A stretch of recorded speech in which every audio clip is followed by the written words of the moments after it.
ശ്ലീബ മൂന്നാം ഞായർ. മത്തായി 15:21 മുതൽ 28 വരെയുള്ള വാക്യങ്ങൾ.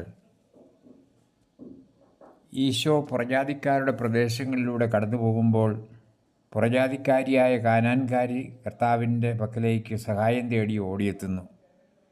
അവളുടെ പുത്രിയുടെ രോഗാവസ്ഥയെക്കുറിച്ച് കർത്താവിനെ അറിയിക്കുവാനാണ് അവൾ അവിടുത്തെ തേടുന്നത്. ആ മകൾ പിശാച് ബാധിതയാണെന്നും പിശാചിനാൽ പീഡിപ്പിക്കപ്പെടുന്നു എന്നും അവൾ ഏറ്റുപറയുന്നു. കർത്താവാകട്ടെ അത് കേൾക്കാത്ത മട്ടിൽ മുന്നോട്ട് നീങ്ങുകയാണ്. അപ്പോൾ ശിഷ്യന്മാർ അവൾക്ക് വേണ്ടി ഒരു വാക്ക് കർത്താവിനോട് പറയുകയാണ്. അവൾ നമ്മുടെ പിന്നാലെ വന്ന് നിലവിളിക്കുന്നല്ലോ, അവളെ പറഞ്ഞയച്ചാലോ? അവളെക്കുറിച്ചുള്ള ഉത്കണ്ഠ കൊണ്ടാണോ കരുണ തോന്നിയിട്ടാണോ എന്ന് അവരുടെ വാക്കുകളിൽ നിന്നും വ്യക്തമല്ല. എങ്കിലും കർത്താവ് ഏവരോടും കരുണ കാണിക്കുന്നു എന്ന ബോധ്യത്തിൽ നിന്നായിരിക്കാം അവർ അവിടുത്തോട് അങ്ങനെ അപേക്ഷിച്ചത്. കർത്താവ് അതിന് ഏതാണ്ട് നിഷേധാത്മകമായ ഒരു മറുപടിയാണ് നൽകുന്നത്. അവിടുന്ന് വന്നിരിക്കുന്നത് പുറജാതിക്കാർക്ക് വേണ്ടിയല്ല, ഇസ്രായേൽ ജനത്തിന് വേണ്ടിയാണ് എന്ന സൂചനയാണ് അവിടുത്തെ മറുപടിയിലുള്ളത്. കർത്താവ് ഒരു വാക്കുകൂടി കൂട്ടിച്ചേർക്കുന്നു. മക്കളുടെ അപ്പം എടുത്ത് നായ്ക്കുട്ടികൾക്ക് എറിഞ്ഞു കൊടുക്കുന്നത് ഉചിതമല്ല. എന്താണ് കർത്താവ് അതുകൊണ്ട് ഉദ്ദേശിക്കുന്നത് എന്ന് നമുക്ക് സംശയം തോന്നും. അവളെ തള്ളിപ്പറയുകയായിരുന്നില്ല എന്ന് നമുക്ക് ഉറപ്പായി വിശ്വസിക്കാം. അവളുടെ വിശ്വാസത്തെ മറ്റുള്ളവരുടെ മുമ്പിൽ വെച്ച് വെളിപ്പെടുത്തുവാനാണ് കർത്താവ് ഈ വാക്കുകൾ ഉച്ചരിച്ചത് എന്ന് ഞാൻ വിശ്വസിക്കുകയാണ്. അവളുടെ മറുപടി അവളുടെ വിശ്വാസ പ്രഖ്യാപനമായിരുന്നു. കർത്താവെ, നായ്ക്കുട്ടികൾ പോലും യജമാനൻ്റെ മേശയിൽ നിന്ന് വീഴുന്ന അപ്പകഷ്ണങ്ങൾ തിന്നുന്നുണ്ടല്ലോ. അവൾക്ക് എളിമയുണ്ടായിരുന്നു. തൻ്റെ ദയനീയമായ അവസ്ഥയെക്കുറിച്ച് ബോധ്യമുണ്ടായിരുന്നു. അവൾ തൻ്റെ വിശ്വാസവും പ്രത്യാശയും കർത്താവിൽ അർപ്പിച്ചതായി അവൾ വെളിപ്പെടുത്തുന്നു. അത് അവളുടെ വിശ്വാസ പ്രഖ്യാപനമായിരുന്നു. അതിനുത്തരമായി ഈശോ പറയുകയാണ്, സ്ത്രീയെ, നിൻ്റെ വിശ്വാസം വലുതാണ്, നീ ആഗ്രഹിക്കുന്നത് പോലെ നിനക്ക് ഭവിക്കട്ടെ. ആ നിമിഷം തന്നെ അവളുടെ മകൾ സുഖപ്പെട്ടു. കർത്താവിൽ നിന്നും ഇറങ്ങിപ്പുറപ്പെട്ട അരൂപിയുടെ ശക്തി അശുദ്ധാത്മാവിനെ അവളിൽ നിന്നും പുറത്താക്കി. അവൾ സൗഖ്യമുള്ളവളായി. എന്താണ് വിശ്വാസം? അത് ഒരു ഇറങ്ങിപ്പുറപ്പെടലല്ലേ? ലക്ഷ്യം തേടിയുള്ള ഒരു വഴിയാത്രയല്ലേ അത്? വിശ്വാസത്തിന് വളർച്ചയുടെ പല സ്റ്റേജുകളുമുണ്ട്. അവസാനമാണ് വഴിയാത്രയുടെ ലക്ഷ്യത്തിൽ ഒരുവൻ എത്തിച്ചേരുന്നത്. അങ്ങനെയാണ് ആ സ്ത്രീ ഈശോയെ കണ്ടെത്തുന്നത്. അവിടുത്തെ മുമ്പിൽ അവളുടെ വിശ്വാസം അവർ ഏറ്റുപറയുന്നത് അങ്ങനെയാണ്. നമ്മുടെ വിശ്വാസത്തിലും വളർച്ചയുണ്ടാകണം. വഴിയാത്രയുടെ അനുഭവം ഉണ്ടായിരിക്കണം. അതായിരിക്കണം നമ്മുടെ വിശ്വാസം. നമ്മുടെ ജീവിതത്തിൽ വഴിയാത്രയിലായിരിക്കുന്നത് ദൈവത്തിൻ്റെ പക്കലേക്കാണ്. ഈ ബോധ്യമാണ് ഇന്നത്തെ സുവിശേഷത്തിലൂടെ നമ്മൾ ഉൾക്കൊള്ളേണ്ടത്. പലപ്പോഴും വിശ്വാസത്തെ നമ്മൾ മനസ്സിലാക്കുന്നത് മതാനുഷ്ഠാനത്തിൻ്റെ ഭാഗമായിട്ടാണ്. ഒരു കൂട്ടായ്മയിലാണ് നമ്മൾ വിശ്വാസം ഏറ്റുപറയുന്നത്. വ്യക്തിപരമായ വിശ്വാസ പ്രഖ്യാപനത്തിന് പലപ്പോഴും സ്ഥാനമില്ലാതെ പോകുന്നു. സഭയെ നയിക്കുന്നവർ കൂട്ടായ്മയിലേക്കുള്ള വിശ്വാസത്തിനാണ് കൂടുതൽ പ്രാധാന്യം കൊടുക്കുന്നത്.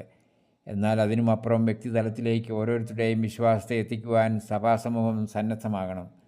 ഒരു പുറപ്പെടലിൻ്റെ അനുഭവം ഉണ്ടായിരിക്കണം വിശ്വാസത്തിൽ. ദൈവത്തെ തേടിയുള്ള മനസ്സിൻ്റെ തീർത്ഥയാത്രയായിരിക്കണം വിശ്വാസം. അതിർത്തി വരമ്പുകളെ വെട്ടിനീക്കുന്ന ഒരു മനോഭാവമായിരിക്കണം വിശ്വാസത്തിന് ഉണ്ടായിരിക്കേണ്ടത്. നമ്മെ തേടി വരുന്ന ദൈവത്തെ അന്വേഷിച്ചുള്ള തീർത്ഥയാത്രയായിരിക്കണം വിശ്വാസം.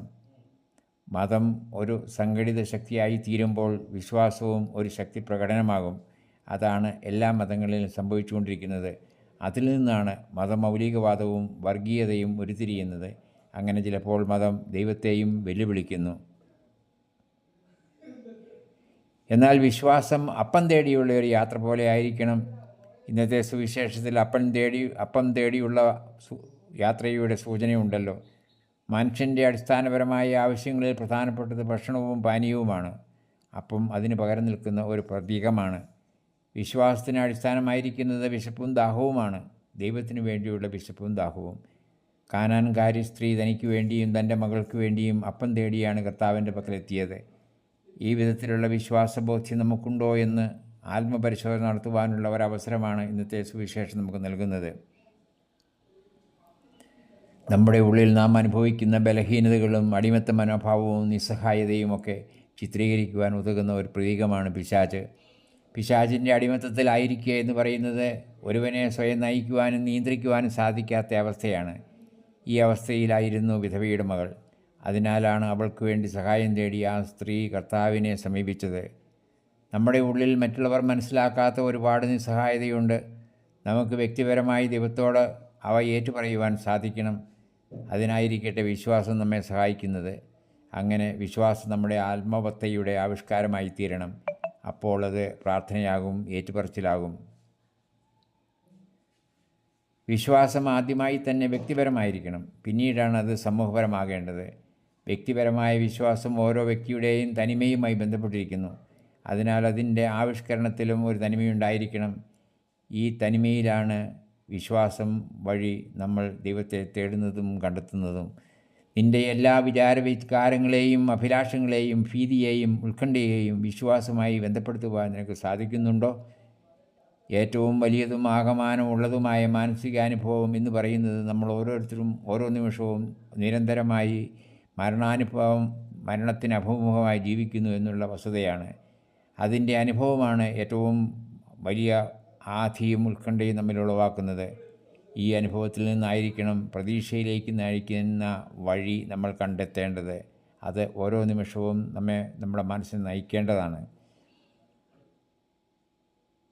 താൻ തന്നെയാണ് വഴിയും സത്യവും ജീവനുമെന്ന് പറഞ്ഞ് നമുക്ക് മുമ്പേ പോയ കർത്താവിലാണ് നമ്മൾ നമ്മുടെ വിശ്വാസവും പ്രത്യാശയും അർപ്പിക്കുന്നത്. അങ്ങനെ വിശ്വാസം ചെന്ന് നിൽക്കുന്നത് കർത്താവിന് മുമ്പിലാണ്. ഈ ഉൾക്കാഴ്ചയായിരിക്കട്ടെ ഇന്നത്തെ സുവിശേഷത്തിലൂടെ നമ്മൾ സ്വീകരിക്കുന്നത്. വിശ്വാസം അതിൻ്റെ വഴി പൂർത്തിയാക്കുമ്പോൾ കണ്ടെത്തലും കണ്ടുമുട്ടലും ആയിത്തീരുന്നു. ജീവിതത്തിൻ്റെ വഴിയാത്ര അങ്ങനെ അർത്ഥപൂർണ്ണമാകുന്നു. നമ്മുടെ ജീവിതത്തിലുള്ള ദൈവത്തിൻ്റെ സാന്നിധ്യ അനുഭവത്തിലേക്ക് നമ്മൾ എത്തുമ്പോൾ നമ്മുടെ വിശ്വാസവും ഏറ്റവും സുനിശ്ചിതമായ വഴിയാത്രയായിത്തീരുന്നു. ഈ ബോധ്യത്തോടെ ദൈവത്തിൻ്റെ മുമ്പിൽ ദൈവത്തിൻ്റെ പക്കലേക്കുള്ള വഴിയാത്രയിൽ നമുക്കായിരിക്കാം. ജീവിതം മുഴുവൻ നീളുന്നതാണ് ഈ വഴിയാത്ര. ജീവിതം മുഴുവൻ കയ്യിലേന്തേണ്ട വഴിവിളക്കാണ് വിശ്വാസം. വിശ്വാസത്തിൻ്റെ ഈ ദീപവും കയ്യിലേന്തിക്കൊണ്ട് പ്രത്യാശയോടെ നമുക്ക് മുന്നോട്ട് നീങ്ങാം. നമ്മൾ ഇന്ന് ആഘോഷിക്കുന്ന കർത്താവിൻ്റെ ദിവസത്തിൽ വിശ്വാസത്തിൻ്റെ പ്രകാശം നമ്മുടെ ജീവിതത്തെ പ്രകാശമാനമാകട്ടെ. പ്രത്യാശ നമ്മുടെ ഹൃദയത്തെ ദൈവത്തിനു വേണ്ടി വികസിപ്പിക്കട്ടെ. അവിടേക്ക് നമുക്ക് കർത്താവിനെ ക്ഷണിക്കാം. ഏവർക്കും ഞായറാഴ്ചയുടെ അനുഗ്രഹങ്ങൾ ആശംസിക്കുന്നു. Father James Purathayil, CST.